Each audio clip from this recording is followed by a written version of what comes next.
നമസ്കാരം.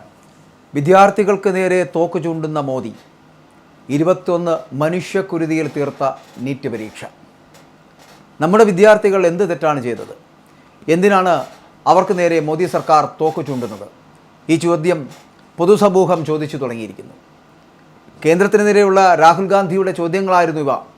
ഈ ചോദ്യങ്ങൾ ഇന്ന് പൊതുസമൂഹം സ്വയം ചോദിച്ചു തുടങ്ങിയിരിക്കുന്നു.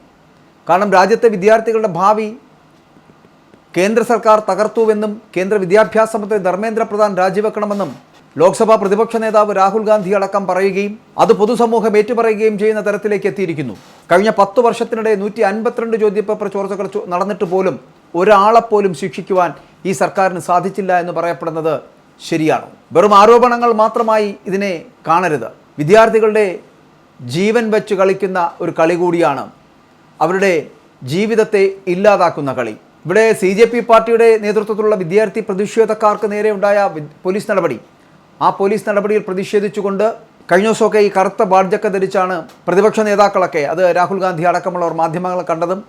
ലോകത്തിലെ തന്നെ ഏറ്റവും മികച്ച ഒന്നായി അറിയപ്പെട്ടിരുന്ന ഭാരതത്തിൻ്റെ വിദ്യാഭ്യാസ സമ്പ്രദായം ഇന്ന് പൂർണ്ണമായിട്ടും അട്ടിമറിക്കപ്പെട്ടിരിക്കുകയാണ് എന്നും ഇതിൻ്റെയൊക്കെ ദുരിതം അനുഭവിക്കുന്നത് സാധാരണക്കാരായിട്ടുള്ള ദശലക്ഷക്കണക്കിന് വിദ്യാർത്ഥികളും അവരുടെ കുടുംബാംഗങ്ങളാണ് എന്നും കുറ്റപ്പെടുത്തേണ്ട ഒരു സാഹചര്യത്തിലേക്ക് എത്തിച്ചേർന്നിരിക്കുന്നു ഭാരതം.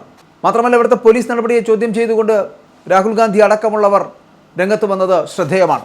പരീക്ഷാ നടത്തിപ്പിൽ സുതാര്യതയും നീതിയും ആവശ്യപ്പെട്ടുകൊണ്ട് സമാധാനപരമായിട്ട് പ്രതിഷേധിച്ച വിദ്യാർത്ഥികൾക്ക് നേരെ പോലീസ് ആയുധങ്ങൾ ചൂണ്ടുകയും അവരെ ക്രൂരമായിട്ട് മർദ്ദിക്കുകയും ചെയ്ത നടപടിയെ പ്രതിപക്ഷ നേതാവ് രാഹുൽ ഗാന്ധി അടക്കം ശക്തമായിട്ട് ചോദ്യം ചെയ്തു. നമ്മുടെ വിദ്യാർത്ഥികൾ എന്ത് തെറ്റാണ് ചെയ്തത് എന്നും സുരക്ഷാസേന എന്തിനാണ് അവർക്ക് നേരെ ആയുധങ്ങൾ ചൂണ്ടുന്നത് എന്നും അവരെ ക്രൂരമായി മർദ്ദിക്കുന്നതും അപമാനിക്കുന്നതും ധർമ്മേന്ദ്ര പ്രധാന പദവിയിൽ നിന്ന് പുറത്താക്കണമെന്നുള്ള ആവശ്യങ്ങളടക്കം മുന്നോട്ട് വെക്കുമ്പോൾ, അത് പൊതുസമൂഹം ചോദിക്കുമ്പോൾ, വിദ്യാർത്ഥി സമൂഹം ഒന്നാകെ അതിനോടൊപ്പം ചേർന്ന് പ്രതിഷേധിക്കുമ്പോൾ ആ സ്ഥാനം വഹിക്കാൻ പോലും യോഗ്യനല്ലാത്ത ആളെ എന്തിനാണ് ഇന്നും കേന്ദ്ര സർക്കാർ വച്ചുവാഴിക്കുന്നത് എന്നുള്ളതാണ്. വിദ്യാർത്ഥികൾ സമാധാനപരമായിട്ട് പ്രതിഷേധിക്കുകയാണ് എന്നും നീതിയുക്തമായിട്ടുള്ള ഒരു വിദ്യാഭ്യാസ സമ്പ്രദായം മാത്രമാണ് അവർ ആവശ്യപ്പെടുന്നത് എന്നും നമ്മൾ മനസ്സിലാക്കേണ്ടതുണ്ട്.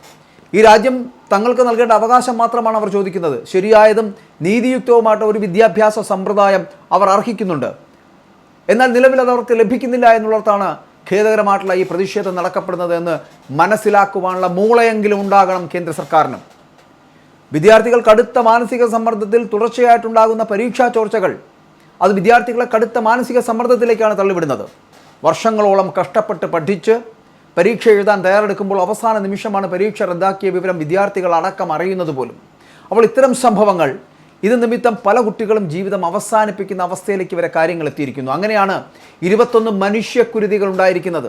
നീറ്റ് പരീക്ഷയുടെ ചോദ്യപേപ്പർ ചോർന്നപ്പോൾ അതിനകത്ത് പെട്ടുപോയത് 21 രക്തസാക്ഷികളാണ്. ആ 21 മനുഷ്യക്കുരുതികൾ നടന്നിട്ടും കണ്ണു തുറക്കാത്ത ഒരു കേന്ദ്ര സർക്കാർ ഇവിടെ ഭരിക്കുന്നു എന്നുള്ളതാണ് ഏറ്റവും ഖേദകരമായിട്ടുള്ള സംഭവം.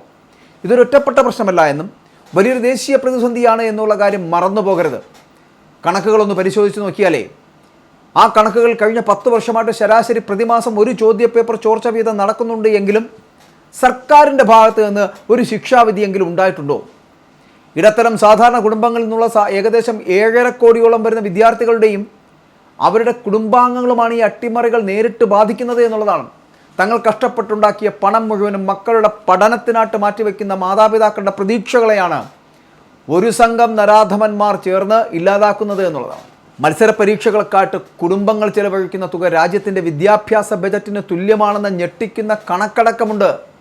നീറ്റ് പരീക്ഷ എഴുതുന്ന വിദ്യാർത്ഥികളുടെ കുടുംബങ്ങൾ പ്രതിവർഷം ഏകദേശം 1.32 ലക്ഷം കോടി രൂപ ചെലവഴിക്കുമ്പോൾ സർക്കാരിൻ്റെ ആകെ വിദ്യാഭ്യാസ ബജറ്റ് ഒന്ന് ആലോചിച്ച് നോക്കിയാൽ 1.4 ലക്ഷം കോടി രൂപ മാത്രമാണ് എന്നുള്ളത് മനസ്സിലാക്കാൻ കഴിയും. അപ്പോൾ ഈ പണം കൈക്കലാക്കിയ ശേഷം പരീക്ഷകൾ ചോർത്തുന്നത് സാധാരണക്കാരായിട്ടുള്ള കുടുംബങ്ങളിൽ നിന്ന് അവർ നടത്തുന്ന ശുദ്ധമായിട്ടുള്ള കവർച്ചയാണ് എന്ന് പറയേണ്ടി വരും. ഇതാണ് രാജ്യത്തെ യുവാക്കളെ തെരുവിലിറങ്ങി പ്രതിഷേധിക്കാൻ നിർബന്ധിതരാക്കുന്നത് എന്നുള്ള കാര്യം ഈ കേന്ദ്ര സർക്കാർ കാണാതെ പോകരുത്. രാഹുൽ ഗാന്ധി പറഞ്ഞ ഒരു കാര്യം, ഒരു വാക്ക് വളരെ സുതാര്യമാണ്, വളരെ ശ്രദ്ധേയവുമാണ്. നമ്മുടെ സിസ്റ്റം തകരാറിലാണ് എന്ന് മാത്രമല്ല, ഇത് സാധാരണക്കാർക്ക് താങ്ങാൻ കഴിയാത്ത രീതിയിലേക്ക് മാറിയിരിക്കുന്നു എന്നുള്ളതാണ്. അപ്പോൾ ഞാനിവിടെ ആദ്യം സൂചിപ്പിച്ച ഈ കണക്ക് രാജ്യത്തെ എല്ലാ യുവാക്കൾക്കും അറിയാം. എന്നാൽ ഇന്ത്യ സർക്കാരിന് മാത്രം ഈ കണക്കറിയില്ല എന്നുള്ളതാണ്. നീറ്റ് പരീക്ഷ എഴുതുന്ന കുടുംബങ്ങൾ വർഷം തോറും ചെലവഴിക്കുന്ന തുകയുടെ കണക്ക് ഏകദേശം 1.32 ലക്ഷം കോടി രൂപ ചിലവഴിച്ചാണ് ഈ കുടുംബങ്ങൾ കുട്ടികളെ പഠനത്തിന് തയ്യാറെടുക്കുന്നത്. നമ്മുടെ സർക്കാരിൻ്റെ ആകെ വിദ്യാഭ്യാസ ബജറ്റ് എന്ന് പറയപ്പെടുന്ന 1.4 ലക്ഷം കോടി രൂപയുമാണ്. അപ്പോൾ എത്രത്തോളം അടുത്ത് നിൽക്കുന്നു എന്ന് ആലോചിച്ച് നോക്കുക. പരീക്ഷ എഴുതുന്ന കുടുംബങ്ങൾ വർഷം തോറും ചിലവഴിക്കുന്ന തുകയും നമ്മുടെ സർക്കാരിൻ്റെ കേന്ദ്ര സർക്കാരിൻ്റെ വിദ്യാഭ്യാസ ബജറ്റും ആകെയുള്ള വിദ്യാഭ്യാസ ബജറ്റും തമ്മിലുള്ള അന്തരം വെറും 8 ലക്ഷം കോടി രൂപയുടെ വ്യത്യാസം മാത്രമാണ്. അപ്പോൾ ഇവിടെ നികുതി പിരിച്ച ശേഷം നമ്മുടെ കുട്ടികളുടെ ഭാവിക്കായിട്ട് സർക്കാർ മാറ്റിവെക്കുന്ന തുകയ്ക്ക് തുല്യമാണ് ഈ കുടുംബങ്ങൾ ചിലവഴിക്കുന്നത് എന്നുള്ള കാര്യം മറക്കാതിരിക്കുക. ഇത് ഈ കുടുംബങ്ങളിൽ നിന്നുള്ള ശുദ്ധമായിട്ടുള്ള കവർച്ചയല്ലേ? അല്ലാതെ ഇതിനെന്താണ് പറയേണ്ടത്? കവർച്ച ചെയ്ത ശേഷം പരീക്ഷ ചോർന്നുവെന്നും കാര്യങ്ങൾ അട്ടിമറിക്കപ്പെട്ടു എന്നും പറയുന്നത് ശരിയാണോ? നമ്മുടെ യുവാക്കൾ തെരുവിലിറങ്ങാനുള്ള ന്യായമായിട്ടുള്ള രണ്ടാമത്തെ കാരണത്തെയാണ് ഞാൻ ഇവിടെ ചൂണ്ടിക്കാട്ടുന്നത്. നീറ്റ് പരീക്ഷാ തട്ടിപ്പിലും ഡൽഹിയിൽ വിദ്യാർത്ഥികൾക്ക് നേരെ പോലീസ് നടത്തിയ ക്രൂരമായിട്ടുള്ള അടിച്ചമർത്തലിലും പ്രതിഷേധിച്ച് രാജ്യ തലസ്ഥാനത്ത് സമരം കൊടുമ്പുരിക്കൊള്ളുന്ന കാഴ്ച നമ്മൾ കഴിഞ്ഞ ദിവസങ്ങളിൽ കണ്ടതാണ്, ഇന്നുമുണ്ട്. പ്രതിസന്ധി പരിഹരിക്കുവാൻ കേന്ദ്ര സർക്കാർ മുന്നോട്ട് വെച്ച സമവായ നീക്കങ്ങൾ പ്രതിപക്ഷവും കോക്രോച്ച് ജനതാ പാർട്ടിയും തള്ളുന്ന കാഴ്ചയും നമ്മൾ കണ്ടു. കേന്ദ്ര വിദ്യാഭ്യാസ മന്ത്രി ധർമ്മേന്ദ്ര പ്രധാൻ രാജിവെക്കാതെ യാതൊരുവിധ ചർച്ചകൾക്കുമില്ലെന്ന് കോൺഗ്രസ് അധ്യക്ഷൻ മല്ലികാർജ്ജുൻ ഖാർഗെ വ്യക്തമാക്കിയപ്പോൾ JP നഡ്ഡയുടെ ചർച്ചാക്ഷണം CJP നേതൃത്വം നിരസിക്കുന്ന കാഴ്ചയും ഇന്ത്യ മഹാരാജ്യം കാണേണ്ടി വന്നു. നീറ്റ് ചോദ്യപേപ്പർ ചോർച്ചയുമായിട്ട് ബന്ധപ്പെട്ട് കേന്ദ്ര വിദ്യാഭ്യാസ മന്ത്രി ധർമ്മേന്ദ്ര പ്രധാനെതിരെ പ്രതിഷേധം ശക്തമാകുന്നതിനിടെ ആ മന്ത്രിയുടെ തന്നെ മകൾ നൈമിഷ്യ പ്രധാന് നേരെ സോഷ്യൽ മീഡിയയിൽ രൂക്ഷമായിട്ടുള്ള വിമർശനങ്ങൾ ഉയരുന്നുണ്ട്. എല്ലാവരും ചിലപ്പോൾ ശ്രദ്ധിച്ചിട്ടുണ്ടാകും. പ്രതിപക്ഷ സംഘടനകളുടെയും വിദ്യാർത്ഥികളുടെയും പ്രതിഷേധം അത് കടുത്തതോടുകൂടി നൈമിഷ്യ സ്വന്തം സോഷ്യൽ മീഡിയ അക്കൗണ്ടുകളടക്കം ഇപ്പോൾ പ്രവർത്തനരഹിതമാക്കി വെച്ചിരിക്കുന്ന കാഴ്ചയും നമുക്ക് കാണാൻ കഴിയും. അമേരിക്കയിലെ പ്രശസ്തമായിട്ടുള്ള ടഫറ്റ്സ് യൂണിവേഴ്സിറ്റിയിൽ നിന്നാണ് നൈമിഷ്യ LLM ബിരുദം പൂർത്തിയാക്കിയത്. ഇന്ത്യയിലെ വിദ്യാഭ്യാസ സമ്പ്രദായത്തിൻ്റെ തകരാറുകൾ കൃത്യമായി അറിയാവുന്നത് മാത്രം മന്ത്രി സ്വന്തം മകളെ വിദേശത്ത് പഠിക്കുവാൻ അയച്ചത് എന്നുള്ള കാര്യവും ഒപ്പം തന്നെ പണവും സൗകര്യവുമുള്ളവർ രാജ്യം വിടുകയാണ് എന്നുള്ള ആരോപണമടക്കം വരുമ്പോൾ കണ്ണടച്ചിട്ടോ കാത് കൂട്ടിപ്പിടിച്ചിട്ടോ കാര്യമില്ല കേന്ദ്ര സർക്കാരെ. പ്രധാനമായിട്ടും ഇപ്പോൾ സൈബറിടത്തിൽ പ്രചരിക്കുന്ന ഈ പ്രചാരണത്തെ കണ്ടില്ല എന്ന് നടിക്കാൻ നിങ്ങൾക്ക് കഴിയുമായിരിക്കും. പക്ഷേ ഇതൊരു യാഥാർത്ഥ്യമാണ് എന്ന് മനസ്സിലാക്കുക. സ്വന്തം കുട്ടികളെ സംരക്ഷിക്കുവാൻ കേന്ദ്രമന്ത്രിമാർക്ക് ധാരണയുണ്ട്. സാധാരണക്കാരൻ്റെ മക്കൾ എവിടെയെങ്കിലും കിടന്ന് ചത്തുപോകട്ടെ എന്ന് ചിന്തിക്കുന്നവർ, രക്തസാക്ഷികളായി തീരട്ടെ, സ്വയം ആത്മഹത്യ ചെയ്ത് തീരട്ടെ എന്ന് ചിന്തിക്കുന്നവർ, അവിടെയാണ് മനുഷ്യത്വം തൊട്ടു തീണ്ടാത്ത ഒരു പ്രസ്ഥാനവും സർക്കാരുമാണ് കേന്ദ്ര സർക്കാർ എന്ന് പൊതുസമൂഹത്തിന് ഇപ്പോൾ ബോധ്യപ്പെടുന്നത്. CJPയുടെ പാർലമെന്റ് മാർച്ചിന് പിന്നാലെയാണ് ഈ നൈമിഷ്യയ്ക്ക് നേരെയുള്ള സൈബർ ആക്രമണം കൂടുതൽ ശക്തമായത്. മന്ത്രിയുടെ രാജി ആവശ്യപ്പെടുന്നതിനിടെ ചിലർ നൈമിഷ്യയുടെ ഇൻസ്റ്റഗ്രാം അക്കൗണ്ട് കണ്ടെത്തുകയും അക്കൗണ്ടിലെ ചിത്രങ്ങളും പോസ്റ്റുകൾക്കും താഴെ രൂക്ഷമായിട്ടുള്ള ഭാഷയിൽ കമൻറ്റുകളുമായിട്ട് എത്തുകയും ചെയ്യുന്ന കാഴ്ചയും നമ്മൾ കണ്ടു. മന്ത്രിയുടെ മകളുടെ പേജിൽ മാത്രമല്ല കേട്ടോ, നൈമിഷ്യ പഠിച്ച അമേരിക്കൻ സർവകലാശാലയുടെ ഔദ്യോഗിക ഇൻസ്റ്റഗ്രാം പേജിൽ പോസ്റ്റുകൾക്ക് താഴെ വരെ വലിയ രീതിയിലുള്ള പ്രതിഷേധങ്ങൾ നടക്കുകയായിരുന്നു. ധർമ്മേന്ദ്ര പ്രധാൻ രാജിവെക്കുക എന്ന രീതിയിലുള്ള കമൻറ്റുകളാണ് യൂണിവേഴ്സിറ്റിയുടെ പോസ്റ്റുകളിലും പ്രതിഷേധക്കാർ വ്യാപകമായിട്ട് രേഖപ്പെടുത്തിയത്.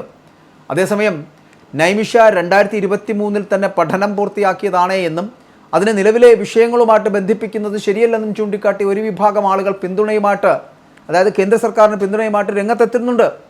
നയപരമായിട്ടുള്ള തീരുമാനങ്ങൾ യാതൊരു പങ്കുമില്ലാത്ത കുടുംബാംഗങ്ങളെ രാഷ്ട്രീയത്തിലേക്ക് വലിച്ചഴിച്ച് വ്യക്തിഹത്യ ചെയ്യുന്നത് തെറ്റായ പ്രവണതയാണ് എന്നാണ് ഇവരുടെയൊക്കെ നിലപാട്. ആ നിലപാടിനോട് നമുക്ക് പൂർണ്ണമായിട്ട് യോജിക്കാം. കാരണം ഈ പറയുന്ന പോലെ നയപരമായിട്ടുള്ള തീരുമാനങ്ങൾ യാതൊരു തരത്തിലുള്ള പങ്കുമില്ലാത്ത കുടുംബാംഗങ്ങളെ എന്തിനാണ് രാഷ്ട്രീയത്തിലേക്ക് വലിച്ചഴിക്കുന്നത്, അവരെന്തിനാണ് വ്യക്തിഹത്യ ചെയ്യുന്നത്? അതൊരിക്കലും ശരിയല്ല. അങ്ങനെ ചെയ്യാതിരിക്കുക. തെറ്റ് ചെയ്യുന്നതും നയങ്ങൾ വ്യത്യാസമുണ്ടാക്കുന്നതും വ്യതിയാനം ഉണ്ടാക്കുന്നതും ശിക്ഷ അനുഭവിക്കാവുന്നതും അനുഭവിക്കാതിരിക്കുന്നതുമൊക്കെ കേന്ദ്ര സർക്കാരാണ്, ഭരിക്കുന്നവരാണ്. അവരാണ് നയം തീരുമാനിക്കുന്നത്. അവരാണ് ആരെ എങ്ങനെ മുന്നോട്ട് കൊണ്ടുപോകണമെന്ന് തീരുമാനിക്കും. അവരുടെ മന്ത്രിമാരെ എപ്പോൾ ഇറക്കി വിടണം തീരുമാനിക്കുന്ന ഒരു വലിയ സർക്കാരുണ്ട്, പാർട്ടിയുണ്ട്. ആ പാർട്ടിക്ക് ഇതൊന്നും കാണുവാനുള്ള കണ്ണില്ലെങ്കിൽ, ഇതൊന്നും കേൾക്കുവാനുള്ള കാതില്ലെങ്കിൽ ഇവരൊക്കെ ഈ പണി മതിയാക്കി തിരികെ പോവുക എന്നത് മാത്രമേ പറയാനുള്ളൂ. അല്ലാതെ വിദ്യാർത്ഥികൾക്ക് നേരെ തോക്ക് ചൂണ്ടുന്ന മോദി സർക്കാർ എന്തിനാണ് എന്ന് പൊതുസമൂഹം ചോദിച്ചാൽ അതിനുള്ള ഉത്തരം ഇവിടുത്തെ RSSകാരോ BJPക്കാരോ മാത്രം പറഞ്ഞിട്ട് കാര്യമില്ല. ഇവിടെ നീറ്റ് പരീക്ഷയിൽ 21 മനുഷ്യക്കുരുതി നടക്കുമ്പോൾ ആ മനുഷ്യക്കുരുതിയെ കണ്ടില്ല എന്നടിക്കുന്ന ഒരു സർക്കാരിനെ ഇവിടുത്തെ പൊതുസമൂഹത്തിനോ ജനത്തിനോ ആവശ്യമുണ്ടോ? 36% വോട്ടിൻ്റെ പിൻബലത്തിൽ മാത്രം ഭരിക്കുന്ന ഒരു പാർട്ടി നിങ്ങളാണ് ഇന്ത്യ രാജ്യം മുഴുവനും ഭരിക്കുന്നത് എന്നുള്ളൊരു തോന്നലാണ് മുന്നോട്ട് പോകുന്നതെങ്കിൽ അവിടെ തെറ്റി. 64% വരുന്നവർ പ്രതിപക്ഷമായി ഇവിടെ ഉണ്ട്. അതിനകത്തൊരു വലിയ വിഭാഗം ജെൻസി വിഭാഗത്തിൽപ്പെട്ട വിദ്യാർത്ഥി സമൂഹമുണ്ട്. അവർ നിങ്ങൾക്കെതിരെ തിരിയുന്ന കാലം വിദൂരമല്ല എന്ന് മനസ്സിലാക്കുക.